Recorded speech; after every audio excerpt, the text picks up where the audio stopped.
Kүйеу таңдаған қыз. Баяғыда бір ханның елден асқан ақылды сұлу қызы болыпты. Хан қызын ешкімге атастырмапты. Қызым кімді сүйсе соған барсын дейді екен. Күндер өткенде ханның қызы әкесіне сөз салады. Менің ерге шығатын уақытым болды. Кім көңіліме жағатындай сыйлық әкелсе, ол кісіге ризалығымды беремін. Егер көңіліме ұнамаса, сыйлық әкелген кісінің басын аламын дейді. Әкесі қызының айтқан сөзін мақұлдап, шаһардағы халыққа жар салыпты. Ей халайық, кім қызымның көңіліне жағатындай сыйлық әкелсе, қызымды соған берем. Егерде сыйлық қызымның көңіліне толмаса, сол кісінің басын алам дейді хан.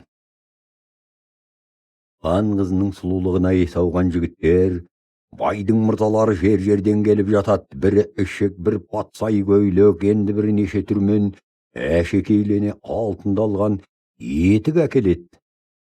Хан қызының көңіліне бір жақпайды. Сыйлық әкелген кісілердің басы алынады. Кесілген бас бір төбе болған екен. Осы мезгілде 3 шәһәрден 3 кісі шығып, хан елінің күре жолына келгенде үшеуі бір-біріне жолығады. Бірінде кілем, екіншісінде айна, үшіншісінде бір алма болады.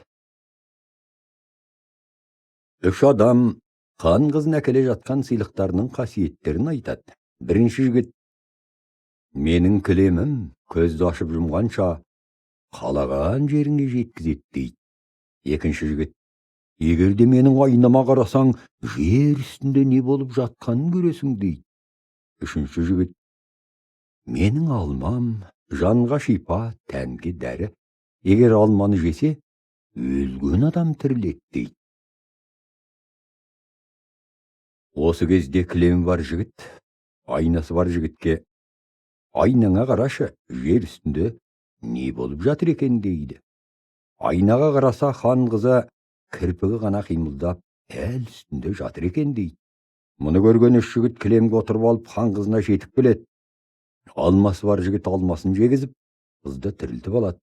Үшеуі әкелген сыйлықтарын тірілген хан қызының алдына тартады. Хан қызы кілемді өз иесіне, айнаны да өз иесіне қайтарып береді. Ал алмасын жеген жігітке тимек болады.